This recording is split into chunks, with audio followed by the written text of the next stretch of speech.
ini. Kita menyanyikan lagu KJ 19, Tuhanku Yesus.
Saudara-saudara, kebaktian kita berlangsung dalam nama Bapa, Anak, dan Roh Kudus.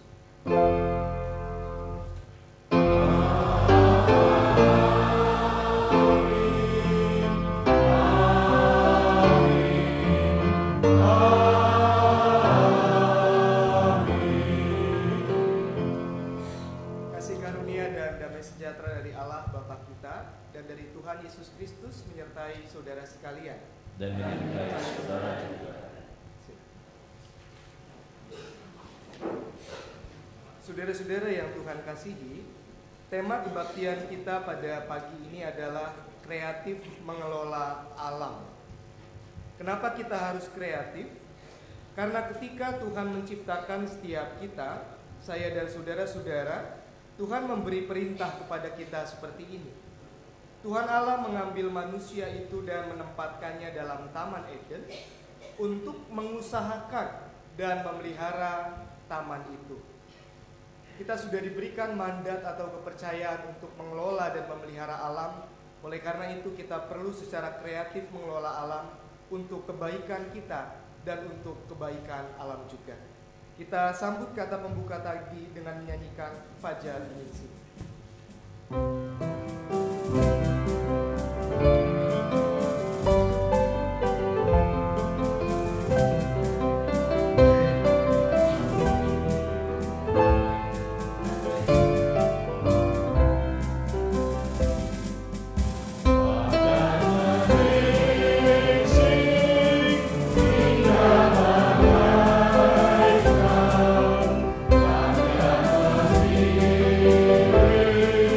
Saat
kita masuk dalam pengakuan dosa. Kita berdoa. Bapa di dalam surga, Bapa yang sudah menciptakan alam ini dalam keadaan baik dan menciptakan kami dalam keadaan yang sungguh amat baik. Walaupun hidup kami kadang-kadang bergumul, walaupun hidup kami kadang-kadang bermasalah, tetapi kami menemukan ketika kami menjalani hidup seperti itu bersama Tuhan, maka hidup kami selalu berarti dan bermakna. Karena itu sebelum kami mengaku segala kesalahan dan dosa kami kepadamu ya Bapa, izinkan kami mengucap syukur, izinkan kami berterima kasih untuk segala kasih karunia yang Tuhan sudah limpahkan di dalam kehidupan kami. Ketika kami mengingat itu, kami merasa malu, sebab kalau Tuhan sudah sempurna mengasihi kami seringkali gagal untuk melakukan apa yang Tuhan kehendaki. Kami terkadang kurang bisa bersyukur, kurang bisa berterima kasih. Kami tidak mampu mengasihi Tuhan dengan segenap hati, jiwa, dan akal budi kami. Kami juga gagal untuk mengasihi sesama, seperti kami selalu berpusat dan mengasihi diri kami sendiri. Atas kegagalan kami itu ya Tuhan, dengan sungguh kami memohon pengampunan dari Bapa di surga. Kami juga menyadari, kami seringkali kurang menghargai alam yang sudah Tuhan ciptakan dengan baik. Bahkan kami gagal untuk menjadi rekan sekerja Tuhan yang merawat dan mengelola alam. Alam seringkali kami abaikan keberadaannya, dan alam ketika rusak baru kami sadari nilai berharganya. Atas kegagalan kami untuk mengasihi alam yang Engkau ciptakan ini, kami juga memohon ampun.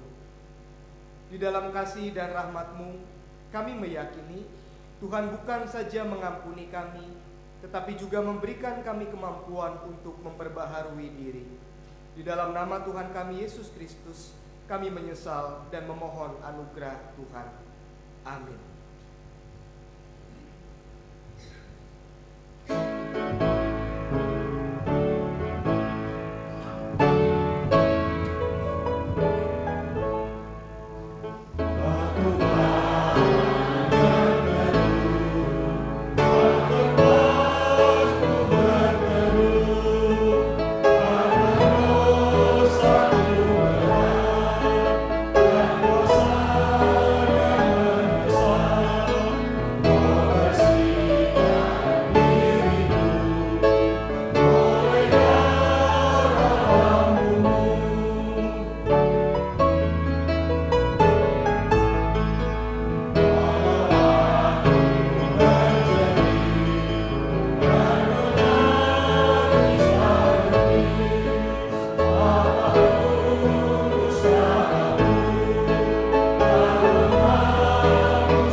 Saudara-saudara, bagi setiap kita yang sungguh-sungguh memohon pengampunan dari Bapa di surga, sebagai hamba Yesus Kristus saya memberitakan berita anugerah yang terambil dari Kolose 1 ayat 19 dan 20. Karena seluruh kepenuhan Allah berkenan diam di dalam Dia, dan oleh Dialah Allah memperdamaikan segala sesuatu dengan dirinya, baik yang ada di bumi maupun yang ada di surga, sesudah Ia mengadakan pendamaian oleh darah salib Kristus.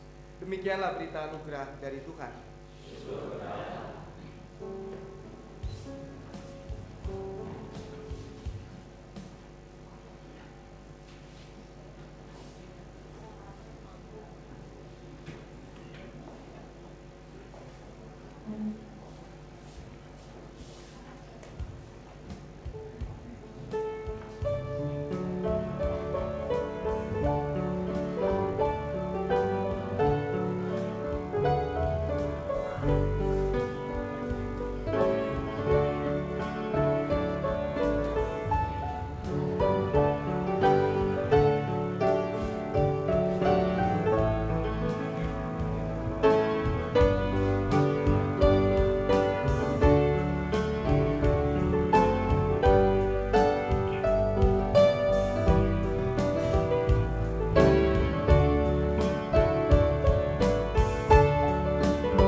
Bapa di surga, ada banyak momen baik dalam hidup kami, dan salah satu yang terbaik adalah momen seperti saat ini.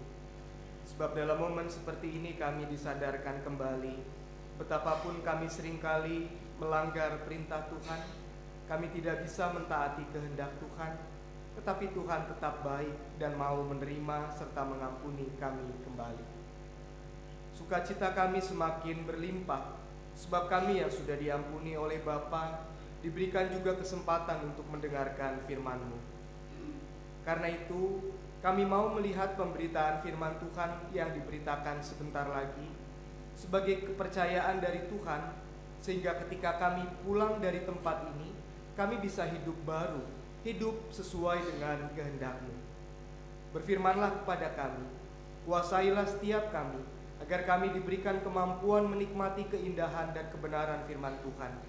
Di dalam nama Tuhan Yesus Kristus, kami bersyukur dan kami memohon. Amin. Saudara-saudara yang Tuhan kasihi, kita akan membaca firman Tuhan dari Yohanes pasal 9. Yohanes 9 ayat 1 sampai 7. Lalu kita lanjutkan dengan Markus 6 ayat 1 sampai 6a. Yohanes 9 ayat 1 sampai 7. Begini bunyi firman Tuhan. Waktu Yesus sedang lewat, ia melihat orang yang buta sejak lahirnya. Murid-muridnya bertanya kepadanya, "Rabi, siapakah yang berbuat dosa, orang ini sendiri atau orang tuanya sehingga ia dilahirkan buta?" Jawab Yesus, "Bukan dia dan bukan juga orang tuanya, tetapi karena pekerjaan-pekerjaan Allah harus dinyatakan di dalam dia. Kita harus mengerjakan pekerjaan Dia yang mengutus aku selama masih siang. Akan datang malam di mana tidak ada seorang pun yang dapat bekerja. Selama aku di dalam dunia, akulah terang dunia." Setelah ia mengatakan semuanya itu, ia meludah ke tanah, mengaduk ludahnya itu dengan tanah, lalu mengoleskannya pada mata orang buta tadi, dan berkata kepadanya, "Pergilah, basuhlah dirimu dalam kolam Siloam." Siloam artinya yang diutus. Maka pergilah orang itu, ia membasuh dirinya lalu kembali dengan matanya sudah melek. Kita akan membuka dan membaca Markus 6. Markus 6 ayat 1 sampai 6a.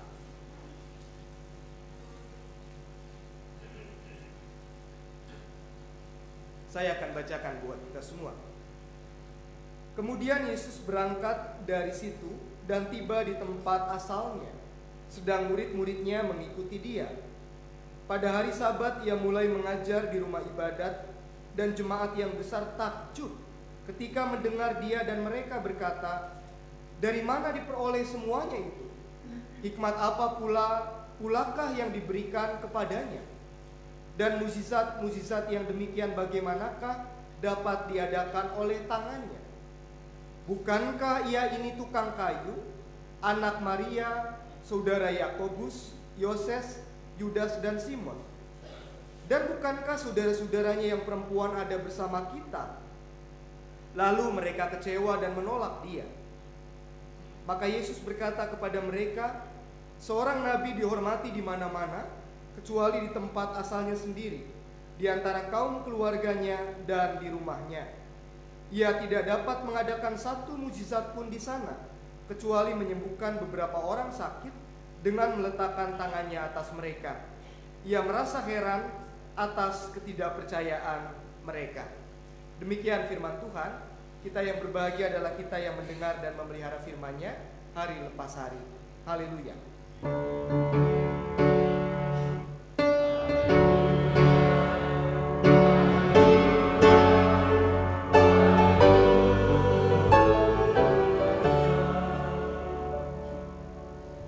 Saudara-saudara yang Tuhan kasihi, seperti yang disampaikan dalam kata pembuka tadi, tema kita kreatif mengelola alam. Tetapi saudara-saudara, jujur, ketika saya menyiapkan khotbah ini saya kebingungan. Saya kebingungan karena ketika saya menggali Yohanes 9 dan Markus 6 ini, ayat-ayat ini sebetulnya tidak terlalu tepat sebagai dasar untuk memperlihatkan kepada kita harus kreatif mengelola alam. Bisa tolong slide-nya diberikan?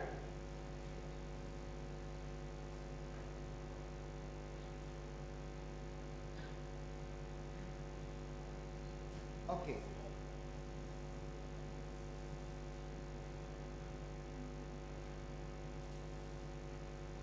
Ya. Saudara-saudara, dalam Markus 6 tadi kita menemukan sebuah komplain dari orang-orang yang melihat Yesus ketika Yesus sudah melakukan mukjizat, sudah mengajar dengan hikmat. Orang-orang kemudian bertanya kepada orang banyak, bukankah ia ini tukang kayu? Saudara-saudaranya kan ada bersama dengan kita. Lalu kemudian orang-orang banyak ini kecewa terhadap Yesus karena dia sekedar tukang kayu. Saudara-saudara, nada yang kita tangkap di sini bukannya bangga kepada Yesus yang seorang tukang kayu, yang kreatif mengelola alam, tetapi nadanya malah sebetulnya mengejek. Bukankah dia tukang kayu? Saudara-saudara, apa yang bisa kita pelajari? Yang pertama-tama seperti saya ungkapkan tadi, ayat tadi sebetulnya tidak terlalu tepat dipakai dasar untuk memperlihatkan bahwa kita harus kreatif mengelola alam. Tetapi ayat ini memperlihatkan wajah kita terhadap alam, sikap kita terhadap alam. Seperti orang banyak yang menganggap rendah Yesus si tukang kayu itu, bukankah orang modern yang sangat materialistik ini seringkali menganggap alam dan sesuatu yang dekat dengan alam sebagai sesuatu yang tidak terlalu elok atau rendah? Saudara-saudara, misalnya kampung yang identik dengan alam yang baik kadang-kadang tidak terlalu membuat kota nyaman tinggal di dalamnya. Gak ada fasilitas, gak ada listrik, gak ada internet, terbelakang. Makanya misalnya muncul ungkapan dasar kampungan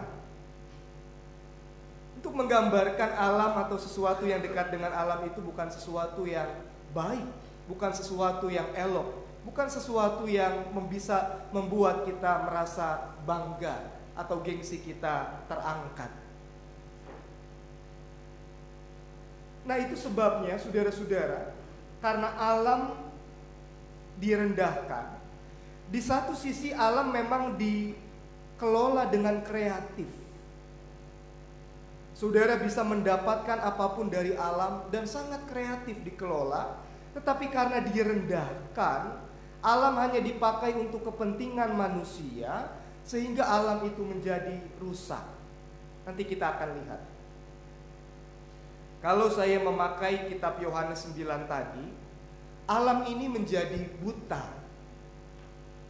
Tadi diceritakan ada orang yang buta sejak lahirnya. Orang ini tidak nyaman keadaannya. Orang ini tidak bisa melihat seperti orang lain melihat. Orang ini tidak bahagia. Dan menurut saya, alam yang kita tinggali ini sekarang juga buta. Nah, saudara-saudara, ketika para murid melihat ada orang buta sejak lahirnya, para murid bilang begini, "Guru, dosa siapa? Salah siapa?"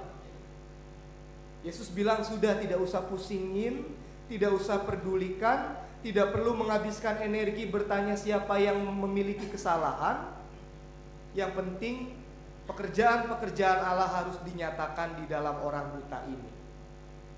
Nah, kalau alam kita sekarang buta, yang paling penting bukan bertanya salah siapa.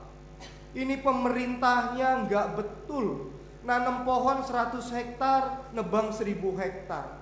Ini orang Bogor nggak betul, karena di sana villa-villa banyak sekali sehingga kami kebanjiran mendapat kiriman dari Bogor. Ini orang Jakarta yang nggak betul, semua tanah diplester sehingga tidak ada satupun air yang bisa meresap. Stop. Kita tidak perlu bertanya salah siapa. Alam sudah buta dan Tuhan menghendaki kita berbuat sesuatu terhadapnya. Saudara-saudara, sebetulnya alam kita seperti gambar ini tidak buta. Dia sangat cantik karena Allah menciptakan alam dalam keadaan baik. Selesai menciptakan alam, Tuhan melihat bahwa semua yang diciptakannya itu baik. Saudara, alam itu teratur hukumnya. Di Eropa, kalau kita musim hujan sama musim panas saja, ada musim-musim salju, musim panas, dan seterusnya. Teratur sekali. Tetapi sekarang saudara, keteraturan ini sudah mulai hilang. Salju tidak sebanyak misalnya 20 tahun lalu ketika ada musimnya. Atau di kita, sekarang bulan Oktober, harusnya sudah berhujan, tetapi panasnya lama sekali. Kemarin saya dengar di Yogyakarta itu salah satu suhu tertinggi sepanjang 5 tahun terakhir. Tinggi sekali, orang kepanasan. Sudah tidak teratur.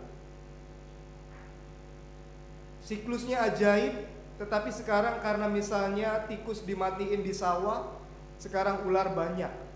Ular tidak ada. Ularnya dimatiin, tikusnya banyak. Akibatnya padi berkurang produksinya. Saudara perhatikan, tingkat CO2 di bumi kita dari tahun 50-an sampai 2000-an. Ini slide yang saya ambil dari Al Gore.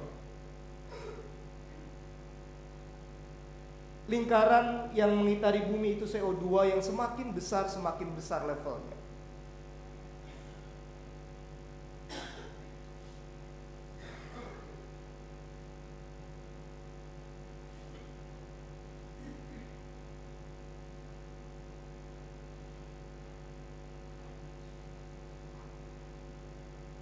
Peningkatannya luar biasa drastis.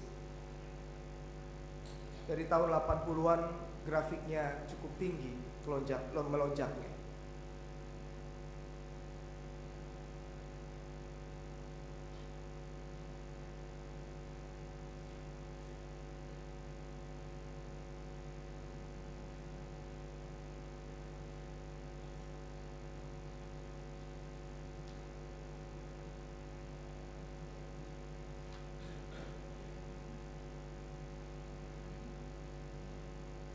Ini saudara-saudara di Arktik, perubahan yang terjadi cukup besar. Lapisan es yang tadinya sebesar ini di tahun 60 atau 70-an sekarang berkurang seperti ini. Dan ini foto dari satelit. Di sebelah kiri saudara itu Republik Haiti, di sebelah kanan Dominika, Republik Dominika. Pemerintah Haiti secara kreatif mengelola hutan habis-habisan untuk kepentingan manusia. Tapi Dominika strict dengan aturan, dan saudara bisa melihat dampaknya. Yang kanan lebih hijau, yang kiri kering, tandus. Dan ini terjadi secara masif di negara ini. Kebakaran di Yunani Agustus 2007, di Australia 2009, dan manusia secara kreatif memiliki apa? Kalau dulu orang cuma pakai sekop menggali sesuatu, sekarang kreatif sekali dengan sekop ini. Dan saudara bisa melihat akibatnya. Ini salah satu daerah pertambangan permata habis. Dan ini terjadi di Jayawijaya, di Tembagapura.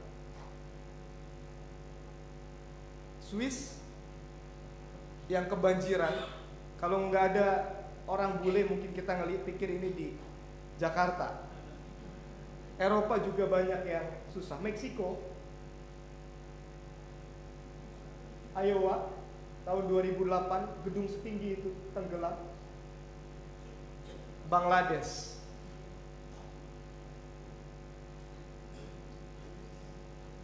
Filipina. Dan saudara, gambar ini adalah gambar gurun Gobi di Cina yang tingkat ketandusannya itu semakin meluas karena hutan-hutan ditebang, semakin masuk ke tempat-tempat pemukiman. Nah, ini Indonesia. Para petani kita kesulitan. Bukan tidak mungkin suatu saat kita tidak akan makan beras. Kalau makan beras pun paling hanya orang-orang yang mampu karena dia menjadi sesuatu yang langka.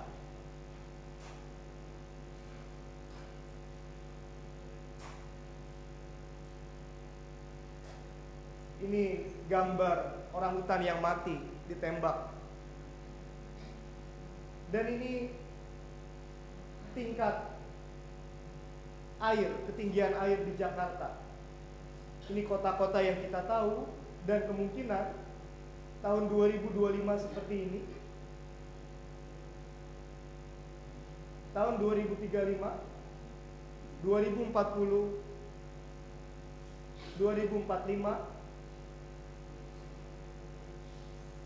itu Monas tahun 2080. Kalau seperti ini yang terjadi skenarionya, mungkin Monas juga akan setengah tenggelam kalau kita tidak berbuat sesuatu.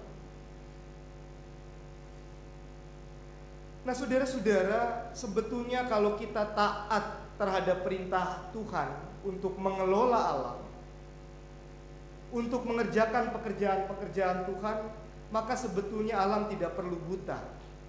Atau kalaupun kita mulai mengambil langkah sederhana, kebutaan alam bisa dipulihkan oleh setiap kita.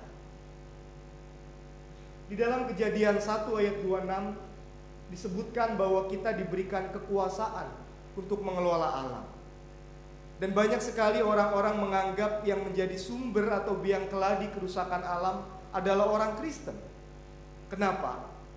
Karena ada perintah yang memberikan manusia wewenang untuk menguasai dan menaklukkan. Dan saudara-saudara, kenyataannya bangsa-bangsa Eropa yang notabene dulunya Kristen secara legal, itu adalah bangsa-bangsa yang melakukan eksploitasi dan penjajahan, dan mereka yang merusak alam. Sampai saat ini, negara yang sangat-sangat rakus menghabiskan energi dunia adalah Amerika. Dan Amerika juga adalah satu negara maju yang tidak mau menandatangani protokol Kyoto, yang membuat mereka harus berkomitmen menjaga emisi gas yang mereka keluarkan itu harus seminimal mungkin. Dan Amerika terkenal sebagai pusat kekristenan. Saudara-saudara, sebetulnya itu tidak perlu terjadi kalau kita menyadari bahwa kita ditempatkan di bumi ini untuk mengusahakan dan memelihara alam. Ini kata pembuka yang saya katakan tadi di awal itu. Dan Tuhan Allah menempatkan manusia di Taman Eden itu untuk mengusahakan dan memelihara alam. Saudara, menarik sekali. Kata Ibrani yang dipakai untuk mengusahakan itu adalah abdi, ebed. Ini akar kata yang sama dengan abdi atau hamba. Tuhan Allah menempatkan manusia di Taman Eden untuk menjadi hamba alam, untuk mengusahakan alam supaya alam puas, untuk mengupayakan atau bekerja supaya alam dilayani.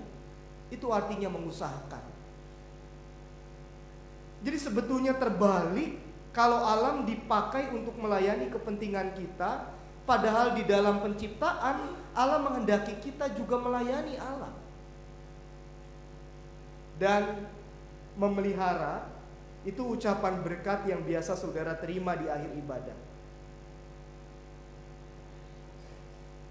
Memelihara ciptaan artinya memberkati alam. Allah mendapatkan berkat. Allah mendapatkan sesuatu yang baik dari manusia. Jadi saudara-saudara, kita harusnya bukan saja kreatif mengelola alam untuk kepentingan kita, tetapi kita harus setia memeliharanya. Seperti seorang ibu, kita harusnya bisa merawat dan mengasihi alam di mana kita ada. Nah, karena itu buat orang Kristen, bagaimana supaya keturunan kita bisa makmur, bisa hidup nyaman, itu sama pentingnya dengan menjawab pertanyaan bagaimana supaya dunia saya tetap lestari dan baik. Saudara-saudara mau kaya, boleh. Tetapi saudara harus dengan kekayaan itu memastikan alam tetap terpelihara. Saudara-saudara punya mimpi anak cucu saya nanti memiliki ini, memiliki itu, boleh. Tetapi mimpi yang sama seharusnya membuat kita juga berkata, alam di lingkungan saya akan tetap baik. Sebab itu batu ukur kesuksesan saya sebagai orang Kristen. Kenapa, saudara? Sebab kalaupun saudara memiliki kekayaan tetapi dunia di mana kita tinggal tidak nyaman, tidak mungkin kita bisa menikmati kekayaan itu. Betul gak? Ada orang-orang yang rumahnya di perumahan elit Pantai Indah Kapuk misalnya, tetapi kebanjiran. Ya apalagi kalau banjirnya sering, ya semakin tidak bisa nikmati kenyamanan yang dia miliki. Nah, ini harusnya menjadi satu hukum tambahan untuk orang Kristen. Kasihi Tuhan Allahmu dengan segenap hati, jiwa dan akal budi. Kasihi sesamamu seperti diri sendiri. Dan kasihilah alam. Sebab kalau alam kita rusak, bagaimana kita bisa mengasihi alam? Bagaimana kita bisa mengasihi sesama kita? Kalau alam ini buta, kita juga sengsara dan tidak mungkin mengasihi sesama dan alam. Nah, ini langkah-langkah konkret yang bisa kita lakukan. Kalau pakai air, mungkin kita nggak berpikir, oke, air itu sedikit, karena kita putar keran banyak. Tapi saudara-saudara, sumber air bersih kita semakin menipis. Kita harus irit-irit memakai air. Ini motor banyak sekali. Kita menanam. Kalau bisa jangan gunakan plastik atau styrofoam.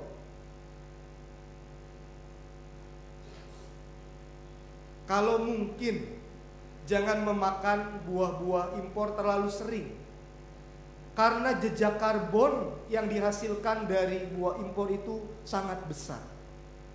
Naik pesawat dari Amerika ke sini itu tinggi sekali. Memang buah-buah lokal banyak yang kualitasnya jelek. Tapi memang untuk mengasihi itu kan sulit, perlu berkorban. Berkorbanlah kita.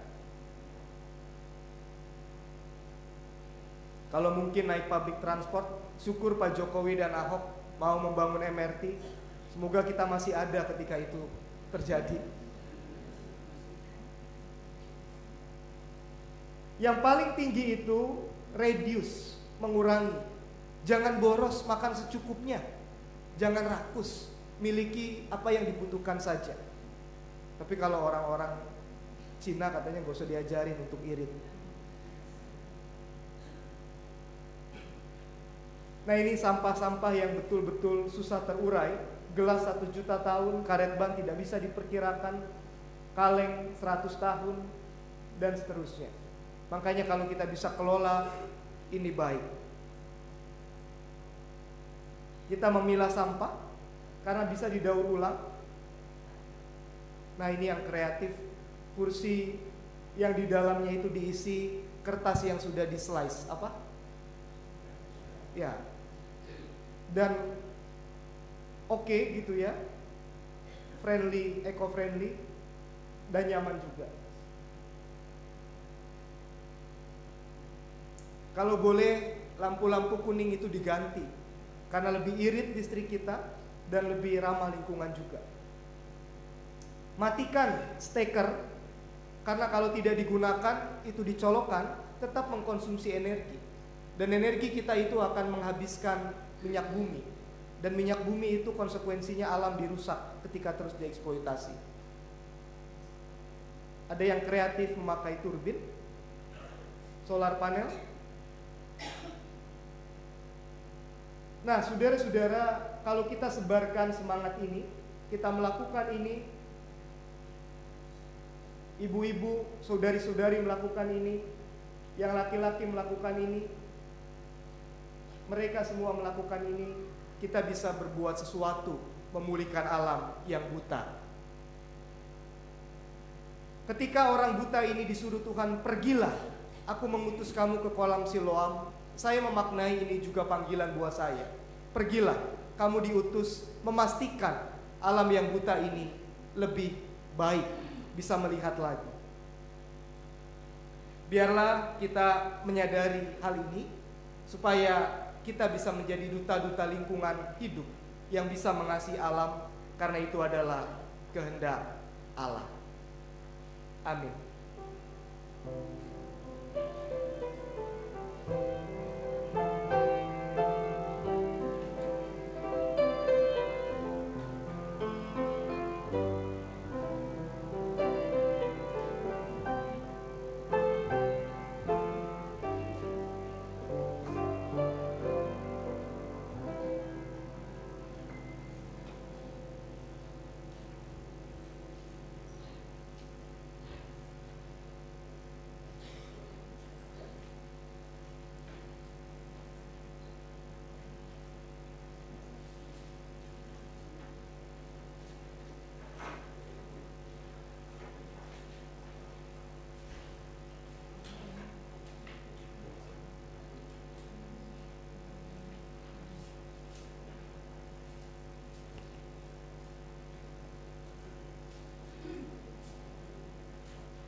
menurut pengakuan iman rasmi.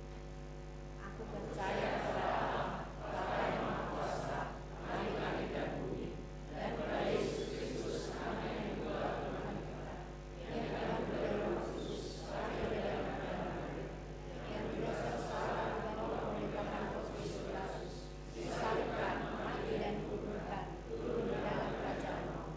Pada hari yang ketiga, bangkit pula dari antara orang mati, naik ke surga, duduk di sebelah kanan Allah, Bapa yang Maha Kuasa, dan dari sana Dia akan datang untuk menghakimi orang yang hidup dan yang mati. Aku percaya kepada Kudus, gereja yang bersama, persekutuan orang kudus, pengampunan dosa, kebangkitan orang mati, dan hidup yang kekal. Amin. Silakan.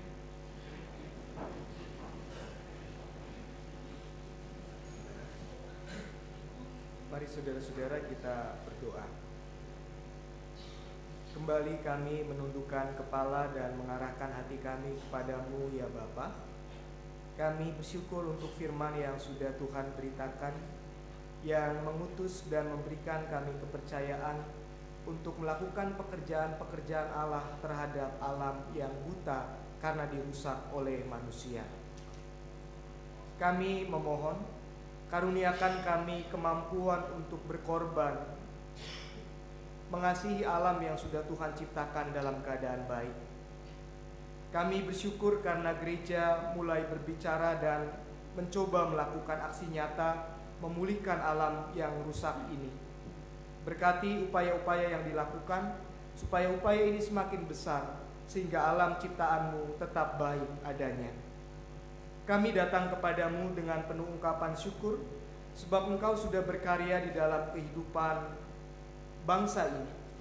Kami bersyukur untuk proses pemberantasan korupsi yang memperlihatkan sikap tidak pandang bulu. Kami bersyukur karena baik pemerintah atau pengusaha yang dianggap besar boleh ditangkap oleh KPK. Biarlah Tuhan terus berikan keberanian kepada lembaga ini dan juga penghiburan buat orang-orang yang ditangkap serta keluarganya, pertobatan lebih tepatnya supaya mereka tidak mengulangi perbuatannya, dan biarlah ini juga menjadi efek jera sehingga bagian dari masyarakat Indonesia dapat sungguh-sungguh hidup jujur. Bapa di surga, kami bersyukur untuk Gubernur dan Wakil Gubernur Jakarta yang menjadi teladan atau model pemimpin. Biarlah Tuhan terus memberikan mereka perlindungan dari tangan-tangan yang tidak suka terhadap proses reformasi yang mereka lakukan. Tuhan berikan reward yang setimpal dengan kejujuran dan integritas mereka. Tapi Tuhan juga berkenan menghukum orang-orang yang lalim, yang tidak mau berubah, supaya negara ini menjadi lebih baik adanya. Bapa di surga, kami berdoa buat mereka yang menderita karena berbagai macam sebab. Kiranya Tuhan berkenan hadir dalam hidup mereka dan memakai kami gereja untuk berbuat sesuatu, menolong pergumulan mereka. Kami bersyukur gerejamu selalu Tuhan berkati. Kami berdoa supaya program yang sudah dilakukan Tuhan berkati, sehingga bertumbuh dan berdampak untuk hidup jemaat dan masyarakat.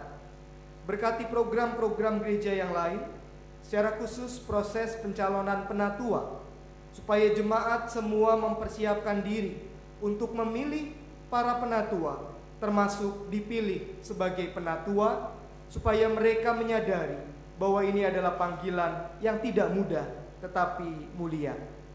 Kami berdoa buat panitia hari besar gereja yang mempersiapkan hari-hari besar gerejawi. Tuhan memberkati pelayanan mereka.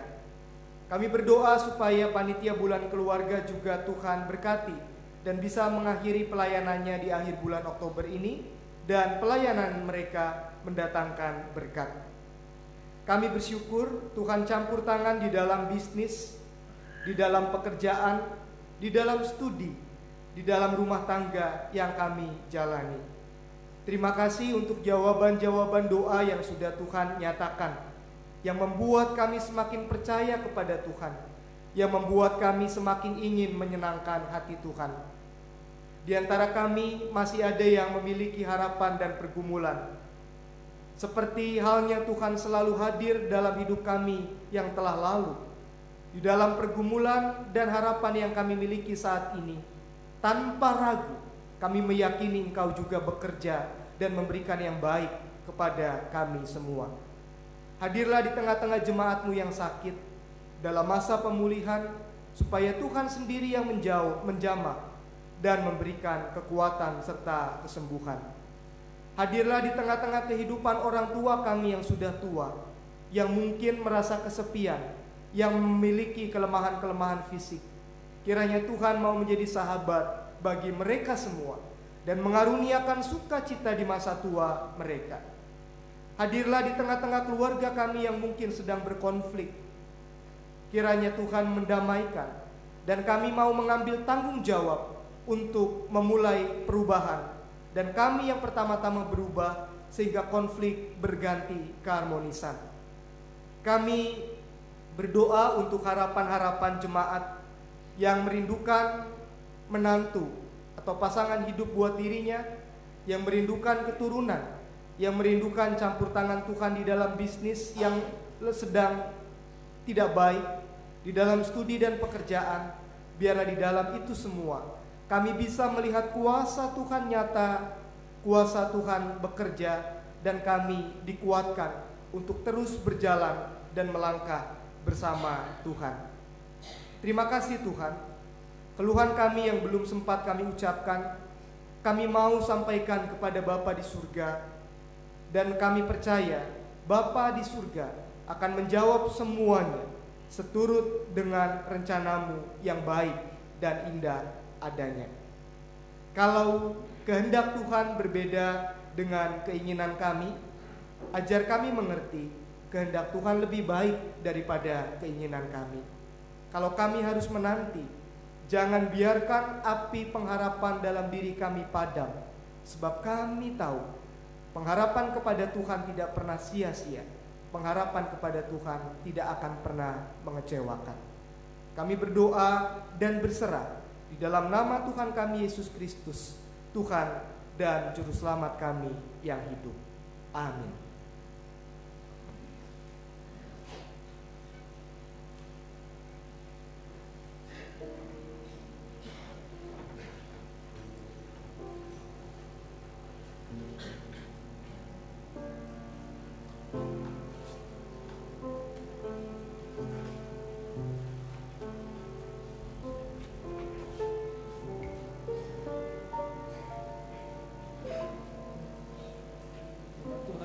Kasih dalam Tuhan Yesus Kristus, saat ini kita diberikan kesempatan untuk memberikan persembahan kita.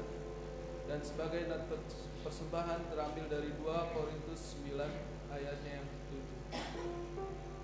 7. Hendaklah masing-masing memberikan menurut kerelaan hatinya, jangan dengan sedih hati atau karena paksaan, sebab Allah mengasihi orang yang memberi dengan sukacita. Kita akan menyanyikan NKB 134 bait pertama sampai dengan keempat. Terima kasih ya Tuhan.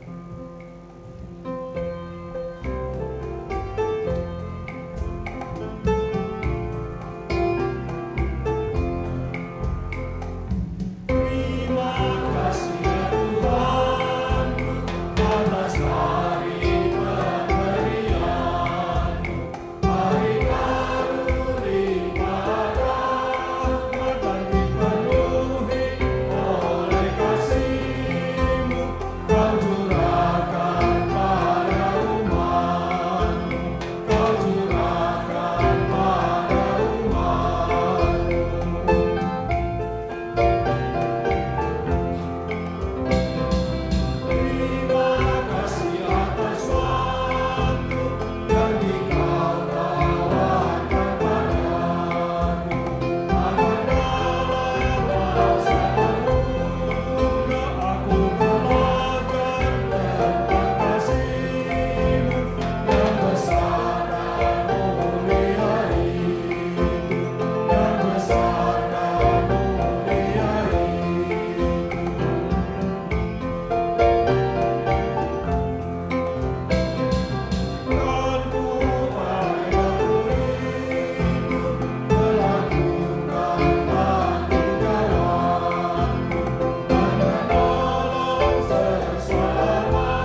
kita bersatu dalam doa.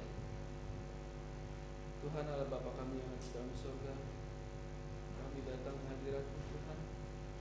Kami mengucap syukur ya Bapa untuk setiap hari-hari pemberian-Mu ya Tuhan, yang Kau warnai dengan kasih-Mu ya Tuhan, dengan cinta-Mu yang terus boleh mengalir dalam kehidupan kami.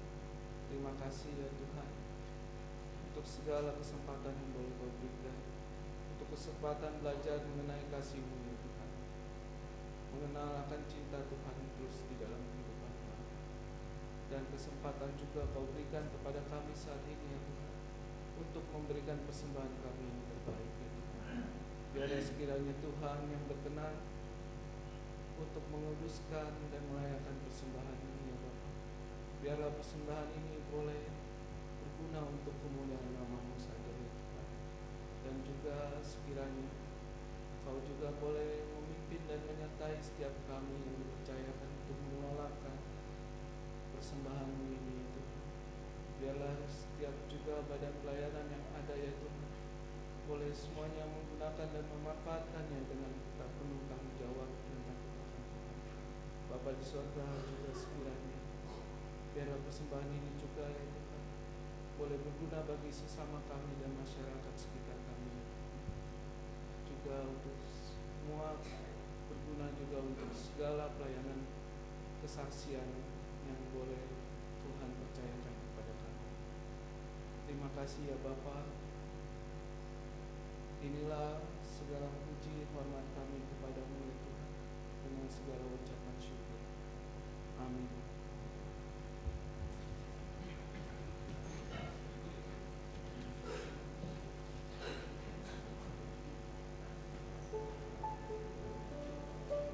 Dengan tetap berdiri kita akan menyanyikan Kidung Jemaat 451, bait yang pertama sampai dengan kedua.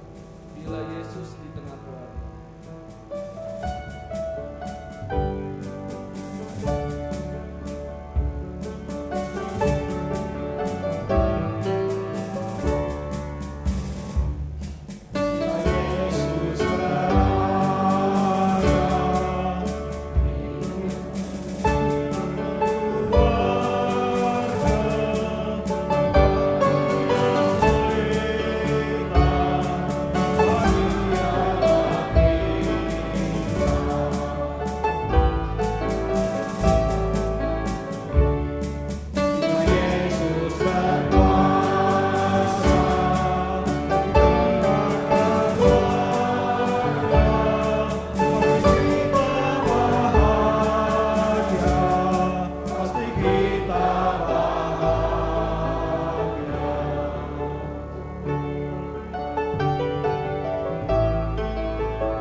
Jadilah saksi Kristus, pujilah Tuhan. Saudara-saudara, pulanglah dengan iringan berkat dari Tuhan. Tuhan memberkati engkau dan melindungi engkau. Tuhan menyinari engkau dengan wajah-Nya dan memberi engkau kasih karunia. Tuhan menghadapkan wajah-Nya kepadamu dan memberi engkau damai sejahtera.